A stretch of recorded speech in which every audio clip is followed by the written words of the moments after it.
हमें लगातार 24वां दिन है और इस आंदोलन की शुरुआत हुए 28 दिन से ज़्यादा का समय हो गया। प्रेस कॉन्फ्रेंस के बाद बीच में हमने डेफर किया था जब ऑपरेशन सिंदूर हुआ था। और सबसे पहले तो मैं इन नौजवानों का धन्यवाद दूंगा कि एक महीने से ये तपती धूप के अंदर, जहाँ नौतप्पा चालू है, कल से भीषण गर्मी पड़ेगी, उसके बावजूद भी नौजवान डटा हुआ है, लड़ रहा है अपने हक और अधिकार के लिए। और इस आंदोलन का कल हम बड़ी रैली के रूप में, एक दिन हमने गिरफ्तारी का कार्यक्रम रखा कि सरकार की आंखें खुले, 100 लोगों ने गिरफ्तारी दी। और कल 1 लाख जवान राजधानी में जुटेगा। आर पार की लड़ाई का ऐलान हमने किया है। मानसरोवर वीटी रोड के सामने जो हाउसिंग बोर्ड का मैदान है, जब पार्टी स्थापना 29 अक्टूबर 2018 में करी थी, उसी मैदान से कलम, ललकार, हुंकार, आक्रोश रैली इसको नाम दिया। आक्रोश राजस्थान का नौजवान आक्रोश के अंदर है। और देखिए आप, राजस्थान की सड़कों पे भूचाल आ गया। आज से ही राजस्थान की सड़कों से नौजवान रवाना हो गए निकल के, सारे अपने अपने साधनों से आ रहे हैं। और ये पहली मेरी रैली होगी जिसमें मैं राजस्थान के किसी कोने में नहीं गया। नौजवान कह रहे हैं कि आप हनुमान जी बात संघर्ष करें, हम खुद आएंगे और दिल्ली तक इस बात को पहुंचाएंगे। मैं किरोड़ीलाल जी मीणा से कहना चाहूँगा, मैं आमंत्रण दे रहा हूँ उनको, किरोड़ीलाल जी को, मीडिया के माध्यम से। आप आमंत्रित थे डॉक्टर साहब, क्योंकि आप जब कल धरने पे आए तो उस समय मैं था नहीं यहाँ पे, मैं रैली की तैयारियों में था, मैं थोड़ा लेट हो गया था। कल आप आके जो मैसेज दे के गए, ये राजस्थान का नौजवान चाहता है कि डॉक्टर साहब रैली में क्यों नहीं आए, रैली में आ जाए। ये मेरा आमंत्रण आपके माध्यम से, कल आके आप 1 लाख जवानों को संबोधित करें, जो भी बात कहना चाहे।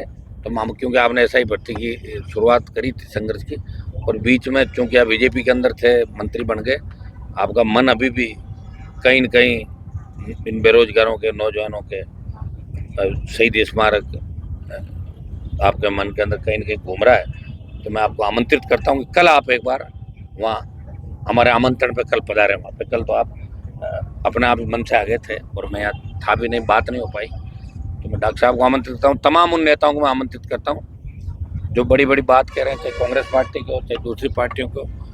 अगर वो आना चाहे तो नौजवानों की रैली में वो सब आमंत्रित है, वो अपनी बात कह के जा सकते हैं। हमें इस राजस्थान को बचाना है, राजस्थान का सम्मान लौटाना है। हमें उन बच्चों का भविष्य जो कड़ी मेहनत करके लाइब्रेरी के अंदर, किसान के बेटे बेटियां किस तरह यहाँ 15-20 हज़ार रुपये का फ्लैट किराए लेते हैं, पीजी में रहते हैं, किस तरह खाने की व्यवस्था करते हैं, 15-15, 18-18 घंटे पढ़ के वो सोचते हैं हमारी पढ़ाई से ही हम अधिकारी बनेंगे, और फिर पता लगता है पेपर लीक हो गया। भोजनलाल सरकार के अंदर पेपर, जेटीए के अंदर तो ओएमआर सीट का ही गड़बड़ जाल हो गया पूरा, सीट पर दस्तखत नहीं थे। और दूसरा, इनका मंत्री जो न्याय मंत्री जोगाराम, उसकी पोती नकल करते हुए पकड़ी गई।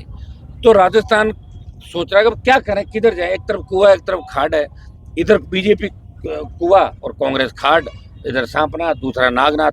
तो नौजवानों के सामने आक्रोश और हुंकार के अलावा कुछ बचा नहीं। ये नौजवान कल आक्रोश रैली करके मोदी को संदेश देगा कि अगला पड़ाव दिल्ली की तरफ है। प्रधानमंत्री जी, इस बात को हल्के में मत लेना, क्योंकि जो आंदोलन कर रहा है वो इतना जिद्दी है कि अपनी जान हथेली पे लेके चलता है, जब कब जरूरत पड़ जाए और कब देनी पड़ जाए, इस राजस्थान के सम्मान के लिए, नौजवानों के सम्मान के लिए। तमाम जो फर्जी भर्तियां हुई, पेपर लीक की जो घटनाएं हुई, रीट लेवल फर्स्ट के अंदर कांग्रेसी नेताओं के हिसाब से नाम आए, इन सब की पोल हम खोलेंगे। और कल हमारी ऐतिहासिक रैली मानसरोवर के अंदर होगी। शायद बरसों बाद नौजवानों का इतना बड़ा आंदोलन राजधानी में कभी नहीं हुआ, और पहली बार राजस्थान का नौजवान अपने बलबूते पर आंदोलन कर रहा है। आरएलपी पार्टी परिवार को पूरी बधाई, पूरी ताकत इन्होंने लगाई, संघर्ष समिति, बेरोजगारों के जो भी संगठन है। कल मैं सबको आमंत्रित करता हूँ, हम पूरे राजस्थान के मान सम्मान की लड़ाई लड़ रहे हैं। दोबारा ऐसी घटनाओं की पुनरावृत्ति नहीं हो, पेपर माफिया का इलाज हो। जिस तरह प्रधानमंत्री ने जब यहाँ 23 के चुनाव के अंदर आए तो बोले कि मैं पाताल से भी ढूंढ निकालूंगा पेपर माफिया को। हाँ, मोदी जी स्पीड में चलते चलते 80 से 200 पे चले जाती गाड़ी उनकी, ज़्यादा बोल देते हैं। रगों में खून की जगह सिंदूर की बात भी कर दी। ये सही है, सिंदूर हमारी मान मर्यादा, नारी का सम्मान है, और सिंदूर उजाड़ा आतंकियों ने, और आपने ऑपरेशन सिंदूर किया, लेकिन रगों में सिंदूर नहीं बहेगा, रगों में तो खून ही बहेगा। तो ये जिस तरह के भाषण दे रहे हैं यहाँ, बेरोजगारी, महंगाई, अमेरिका द्वारा सीज पार की घोषणा, इसके बारे में बीकानेर का जो बॉर्डर के इलाके, इनका कहना था कि हमने ऑपरेशन सिंदूर किया, बॉर्डर पे हम सभा करें बीकानेर के अंदर, ये मैसेज देने के लिए वो आए। तो अमेरिका के बारे में 2 शब्द बोलते, ये देश का नौजवान चाहता था। पेपर लीक माफिया को पकड़ने के लिए बोलते, और बात करते। आज मुझे कोई कह रहा था कि भजन लाल से कल वो नाराज थे, जैसे उनके चेहरे की हवाइयाँ उड़ रही थी भजन लाल जी की वहाँ पे। कुछ अधिकारियों से भी नाराजगी जाहिर की होगी प्रधानमंत्री ने, क्योंकि प्रधानमंत्री को भी पता है एक बार अगर सत्ता चली गई तो फिर कैसे दिन आ जाते पूर्व प्रधानमंत्रियों को। जानते, वो अच्छी तरह से जानते हैं, वो इसी जगह रहे और इन्होंने ईडी सीबीआई सबके भेजे, तो लोग तो इंतजार कर रहे हैं कि एक बार ये हटे और फिर इनको भी वहाँ ला के खड़ा करें। पहले तो भुगतभोगी कई मामलों के अंदर गुजरात में जब सीएम थे, तो हमारी प्रधानमंत्री से भी मांग है कि समय रहते आप इनका फन कुचलें, पेपर माफिया का, दूसरे माफिया का, और आप नहीं कुचल रहे हो इसका मतलब भजन लाल जी पूरी तरीके से मिले हुए कांग्रेस पार्टी से। जिस तरह वसुंधरा गहलोत का गठबंधन था, भजन और कांग्रेस का गठबंधन हो गया, एक दूसरे के पापों में पर्दा डालने लग गए और एडजस्टमेंट आपस में हो गया। ये मैसेज राजस्थान के जवानों के अंदर जा रहा और राजस्थान के हर वर्ग और हर समाज के अंदर जा रहा। अब तो नौजवान कह रहा कि पढ़ के भी क्या करेंगे, दूसरा काम करो, पढ़ाई छोड़ दो, बिजनेस कर लेंगे, पेपर लीक हो जाएगा, करेंगे क्या फिर बताओ।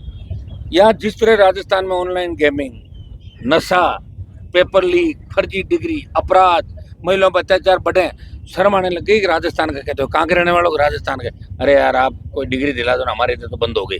तो शर्म हो रही थी हमारे को कि हम राजस्थान, उस राजस्थान में बैठे हैं और कुछ कर नहीं पा रहे, इसलिए हमने सड़क का रास्ता चुना। और कल आर पार की लड़ाई है और कल तय कर देंगे कि या तो सरकार ताकतवर है, नौजवानों को अपना आप भेज देगी, या नौजवान ताकतवर है, सरकार को झुका के अपने हकों पर जिन जिन मुद्दों को लेकर हम कर रहे हैं सरकार से ऐलान करवाते हैं। लेकिन जिस तरह से आपने आज से नहीं, ये तो सृष्टि जब से बनी तब से हमारा युवा बढ़ता जा रहा है। युवा पता नहीं कब समझदार बनेगा। राजस्थान में कोई ऐसी क्रांति नहीं आई नौजवानों की। कल कितने चैलेंज मानते हैं कल की रैली को भी? मेरे लिए तो आप इससे आप अंदाज लगा रहे हैं, मैं शहीद स्मारक से हिला नहीं, कहीं भी ये अपील करने नहीं गया कि आप रैली में आओ, और कल अपने अपने मन से आ रहे इस गर्मी मारे, तो अंदाज लगाओ कि अगर मैं कह दूंगा और चला जाऊंगा आना है तब कितनी संख्या होगी, ये कल आपको अंदाज लगा था। हनुमान बेनीवाल के आह्वान पे राजस्थान का जवान उठ खड़ा हुआ, अपने अपने साधनों से बिना 1 रुपया लगा के वो 1 लाख की संख्या पार करेगा मानसरोवर करता। आपकी रैली से पहले एक सुगबुआहट चलने लगी है कि आरपीसी के पुनर्गठन होने की चर्चाएं चल रही है। अपन तो मांग कर ही रहे साहब, हम भी मांग तो कई लोगों ने करी, लेकिन अब बात वही कह देता है और आप लोग भी क्या चलाते, तो मीडिया लोकतंत्र का चौथा स्तंभ है और आप लोग हो जब नेता, कम से कम याद तो रखते हैं, नहीं तो आप याद नहीं दे रहे तो उनको कुछ करना ही नहीं। जोगाराम की बात भूलने लगे 2 दिन में, बताओ पोतिन नकल की, न्याय कानून, कौन सा न्याय कानून, कम से कम एक वक्तव्य तो दिला देते। भजन लाल जी एक वक्तव्य ये दे दो, या तो ये कह दो जोगाराम की पोतिन नकल नहीं की, और या कह दो की, एक चीज तो बोलो। जोगाराम को भी कहना चाहिए कि मेरे बेटे को, अभी कर्मचारी चयन बोर्ड में वकील है वो, पहले AA था। तो किस तरह राजस्थान के अंदर पदों पे बैठे लोग, आज कोई सांसद विधायक या मंत्री है, वो अगर खुद अगर सरकारी धन का दुरुपयोग करे, खुद का ही काम करने लग जाए, तो फिर जनता का कौन करेगा भाई। इस दिशा के अंदर राजस्थान को लेकर जाना चाहते हैं, क्योंकि पॉलिटिकल पार्टियां बनी नहीं, लोगों की आदत नहीं पड़ी यहाँ तीसरी पार्टी को वोट देने की, धीरे धीरे आदत डालने की कोशिश करें। सारे नौजवान साथ में, ये भी जल्दी कुटुंब बन जाते हैं, गाड़ी में नहीं बिठाया, बराबर फोटो नहीं खिंचाई, मेरे साथ नहीं आए, मेरे कहने से नहीं चले, भाग जाते हैं, तो पकड़ के रख रहे हैं। नौजवानों को रखना बहुत टेढ़ा काम है, नौजवान जल्दी नाराज होता है, खुश भी जल्दी होता है। लेकिन मुझे ये सौभाग्य मिला कि 2008 से लेकर 25 आ गया, अभी तक राजस्थान का नौजवान सर आंखों पर बिठा के मुझे रखता है। और ये स्थिति राजस्थान में नहीं, पंजाब, हरियाणा, दिल्ली, उत्तर प्रदेश, मध्य प्रदेश, महाराष्ट्र, कहीं भी जाएंगे तो देश का जवान ये कह रहा है कि हनुमान जी देश के जवानों की आवाज़ है। महंगाई के खिलाफ लड़ते हैं कि महंगाई कम करो, भ्रष्टाचार खत्म करो, आपकी अग्निवीर की जो योजना सेना के सम्मान में कोई मैदान में आया तो RLP का सांसद आया, प्रत्येक मुद्दे, प्रत्येक जाति, प्रत्येक वर्ग, और किसान आंदोलन पंजाब का था, फिर भी हनुमान बेनीवाल ने सादत दी, किसानों के लिए सत्ता छोड़ी। तो राजस्थान का सम्मान भी देश के अंदर मैंने बढ़ाया, और नौजवान निश्चित रूप से मुझे कहीं ना कहीं अपने भाई के रूप में देखता है। और मैं भी राजस्थान के नौजवान और देश के नौजवानों को भरोसा दिलाता हूँ कि जब भी आपको मेरी आवश्यकता पड़ेगी, पार्टी, सत्ता, सबको अलग रखते हुए मैं सड़क पे नौजवान और किसान के लिए हमेशा तैयार हूँ। बाबा का कल आना एक सियासी संदेश भी था। आते हो मेरे को फोन करके आते हो, मजा आता। बाबा पहले खुल के सामने आ रहे थे और अब आजकल बाबा इस मुद्दे पे खुल के जवाब नहीं देते, बात नहीं करते, क्या कहें? मैं तो कह रहा हूँ उनको आ जाना चाहिए साथ, सुनो, उनको साथ आकर रैली में आ जाना चाहिए। मैं ये तो निमंत्रण दे रहा हूँ, कल आए, जिस तरह हम बड़ी रैलियां करते थे, साथ रहते थे दोनों, तो कल हम तो चाहते हैं कल आए, तब मजा आएगा। चाहे सरकार के पक्ष की बात कर जाए, आके वहाँ पे कोई संदेश दे जाए भजन लाल जी का। युवा उनको देखना चाहता है कि भाई डॉक्टर साहब ये मंच धरने पे आके गए क्या रैली में आएंगे जब कल। अब तो मैं आमंत्रित कर रहा हूँ, आओ डॉक्टर साहब, पुकार रहे राजस्थान का जवान। ASI भर्ती की मांग आपने उठाई और आप भी लड़ाई के अंदर साथ दो हमारा, ये साथ देना चाहिए उनको लड़ाई के अंदर। मैं तमाम उन कांग्रेस के नेताओं को भी कहना चाहूंगा जो बड़ी बड़ी डींग आंकते थे, आरपीएच का पुनर्गठन करो, ऐसा ही भर्ती आ जाओ आप भी, आप करो ना। मैं तो इंडिया अलायंस में तो वही दिल्ली में, इंडिया अलायंस छोड़ा थोड़ी मैंने अभी, वही हूँ उनके साथ, बीजेपी के खिलाफ नारे लगाता हूँ। आ जाओ मेरी रैली के अंदर, अभी कौन सा वोट पड़ रहा है। क्या अपनी मर्जी से आए हैं या फिर आपने जो बयान दिया था कि वो जो एसआई भर्ती का वो श्रेय लेना चाह रहे हैं? तो मैंने तो बयान किया, मैं तो उनको आमंत्रित करा रहा हूँ, अगर मेरे कहने से आएंगे जब तो कल आ जाएंगे, कल आ जाएंगे तो मैं मान लूंगा मेरे कहने से आए। कल मेरा कार्यक्रम है और कल संख्या भी 1 लाख है, कल तो आए जब कितने उस गर्मी के अंदर संख्या भी मुझे लगता है कम होगी, बाद में संख्या ज़्यादा बढ़ी। डॉक्टर साहब को याद कर रहे हैं लोग, क्योंकि हमने सड़कों में बहुत लंबी लड़ाइयाँ लड़ी और हमेशा करते रहता है, तो लोग चाहते हैं उनको भी आना चाहिए मंच। आपने ऐसा कुछ वक्तव्य दिया क्या जिससे यदि किरणलाल मीणा या सचिन पायलट साहब आते हैं मेरे सामने 5 मिनट में आरएलपी की सरकार बनेगी? मैंने कहा कि आ जाए, मतलब तो आरएलपी तो ज्वाइन कहाँ करें, वो तो खुद बड़े नेता है।